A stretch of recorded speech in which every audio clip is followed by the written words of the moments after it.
All right, guys. Excited to be coming back home and play a game. You know, last year in the hustle to get ready, last week, to get ready for Clemson, you know, really forgot to just mention what a great home environment we had here against Notre Dame. It was great to be in the stadium. It was electric. Looking forward to having a good home environment again.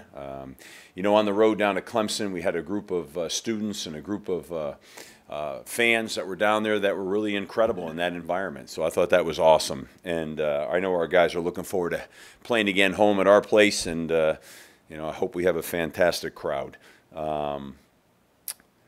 Central Michigan is coming in here. Good football team. The head coach, John Bonamigo, I've known for an awful long time, going all the way back to the early days I started coaching. He's a heck of a football coach. He's had a great career. He's done a great job at Central Michigan. You know, he's made a name for himself in the NFL and special teams, and you can see his handprints all over that program. So a lot of respect for them. You know, they've got some real talent at quarterback, at running back, at tight end, at wide receiver. They have good players. That MAC conference is a really good football conference, and on defense, they've got some really good players. I really like their linebacker, Malik Fountain, is their Mike linebacker, and you know, Josh Cox, their DB, and I just think they have some talent on their team, and have had a couple of big wins, and excited about the opportunity to play them here Saturday. So, any questions? Steve, you got to update us on Richardson and Monteiro, and what is their status, do you think, for Saturday? I'd say it's probably too early to know all that right now. As you know, we do these press conferences on Monday, and Monday is a pretty early point in time. So we'll have an update later in the week. But, you know, I'm hopeful that we'll be able to rebound from some of these injuries. So time will tell. Do you have enough moving parts on the offensive line that you could, you know, maybe move the center outside? And what is Shane Leonard's status? Anything you can tell us about the O-line? Yeah, Rich, that's a good question. Yeah, we had a lot of moving parts, but we've lost some of those moving parts right now, as you know. Elijah Johnson's been gone all year. He was a starter for us last year. John Baker, of course, is gone for the year. And Shane Leonard is not cleared to play. So your moving parts are starting to shrink right now in terms of some of those things. So, you know, I think the best thing that we can do is stay as healthy as we can and try to keep intact our unit. I thought our offensive line played pretty well in that game down at Clemson now. And that's 2 weeks against two real formidable opponents. I thought they've improved. And so the last thing in the world we want is chaos up front right now. So let's keep our fingers crossed and hope that we can keep some continuity there. Do we have a couple moves? We have a couple, but we don't have many. So, you know, we need a little good fortune from that standpoint. We've had we got two out for the year. A third one has been out basically the whole year. So that's three.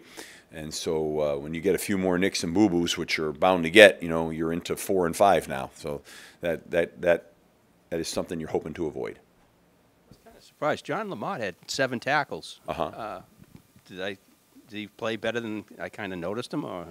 You know, John did a good job. I mean, here's another guy that's never really played in that role before, and having to do that against that team in that environment, I thought he did some really good things. And there's a learning experience for him there. There's a learning curve, you know, and he'll continue to grow there. And you know, it's all about. You know, it was a couple weeks ago when we replaced Connor. You know, we had a couple of fit problems, alignment problems. I thought our defensive staff and our players did just a fabulous job in that game. That's the best we've played against that Clemson team since I've been here. And our game plan with that game, I thought, was very, very accurate. We didn't let them throw the ball over our head. We kind of discouraged them out of their throw game. We made them go the long, hard field. Like I told you, when you have guys up front like we do, you saw it in every game this year. You saw it in Notre Dame. You saw it last Saturday. When those guys can play nose up like that, meaning you don't have to always +1 in the box, and you can get a lot done, and you can keep your, you don't put yourself as much at risk in man coverage all the time. And so I thought we did a lot of really good things. We had we had 2 plays that hit us in that game. One we were in perfect position on. They made a play on us. And one where we weren't in perfect position on, when a young player hasn't played a lot of football. And but other than that, we took the number 2 team in the country, probably the most explosive offensive team in the country, and we played them nose up. And so I was really proud of our team and our guys. And there's a lot of guys in there that are playing a lot of new football, and did a fabulous job. They really did. Now, John will continue to grow and get better. And he's going to be a really good football player. And what we have to do is work on our depth. Of course, we're getting very, very thin, and we're well aware of that. And so we need another great week this week to bring Davon along and continue to bring Isaiah McDuffie. And we're very excited about both of those guys. Those guys have real good talent. It's just a matter of getting them adjusted, to the system in the case of Isaiah, and in the case of Davon, it's both adjustment to the system and just adjustment to playing on that side of the football. And those are not easy things to do midstream, but those 2 guys are doing a great job with that. Talk about Lucas's run support tackling. Yeah. I was surprised that Lucas about did a 6 great of his 13 were run tackles. Yeah. Well, and that was by design. And I thought Lucas played his best football game, and did a great job in coverage, and did a great job in support, in run support. I thought as a whole in the secondary, we played pretty well. We missed a couple tackles, but as a whole, I thought we played well. Like I said, there was a point in that game where a team that typically wants to take shots down the field wasn't real interested in taking those shots down the field. And so, they hit a couple runs, but, that's part of that, and it's called the long, hard field. And I think that strategy, for the most part, was pretty accurate, Like I said, up until, about 5 minutes into that 4th period, there was only a couple of real plays that we really had an issue with, one of which was really quite well covered. I was pleased with that. I mean, we went into one of the toughest environments in the ACC, and I thought we really silenced that crowd.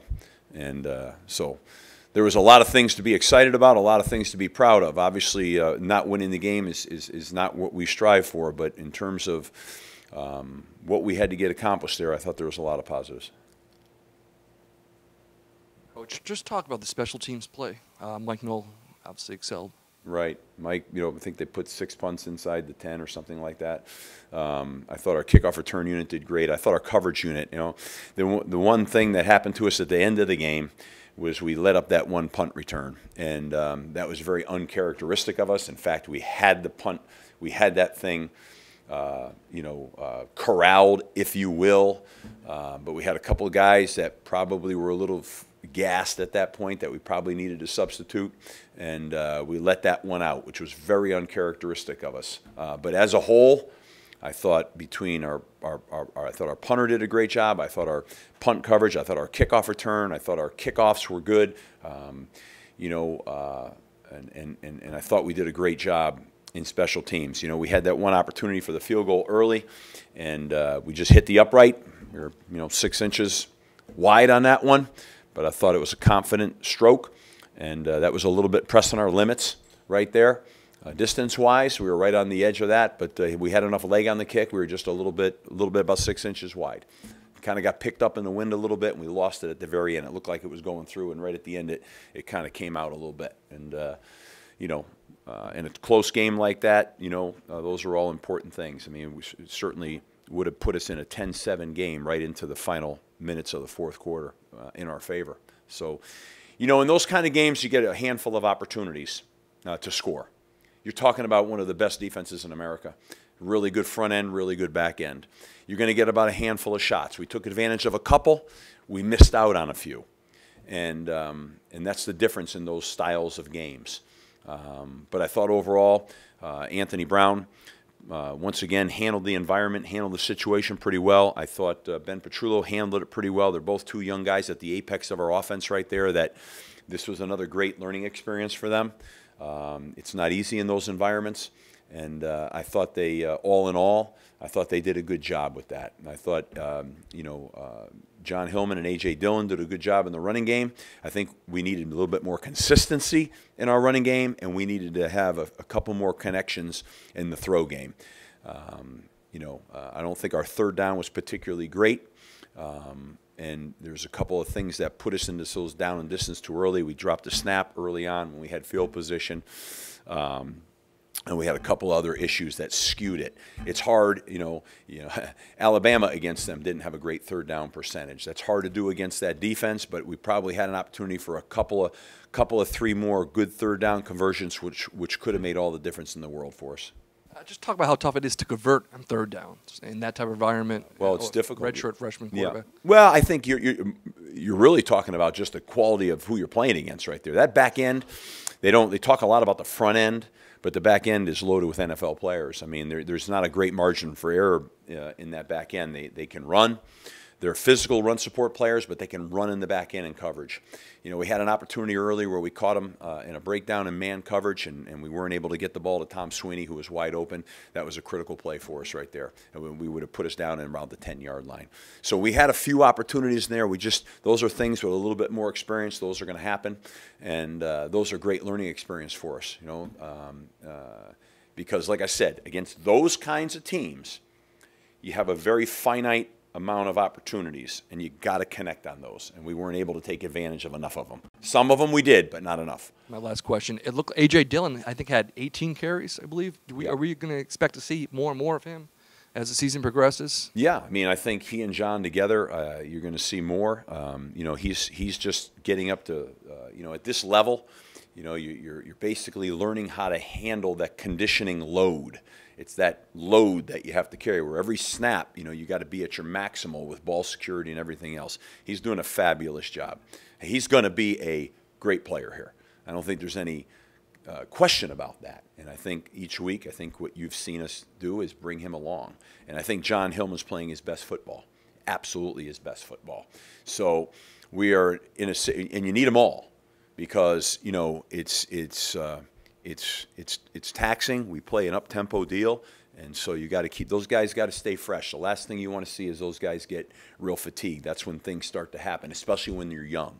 When you're young, you got to learn how to handle that fatigue. But I love the growth and development. I love the growth and development of a lot of young guys. I love the growth and development of the quarterback. I love the growth and development of the center. I love the growth and development of the tailback. I love the growth and development of Kobe White at wide receiver. I mean, there's a lot of really good things there that are happening against really good opponents.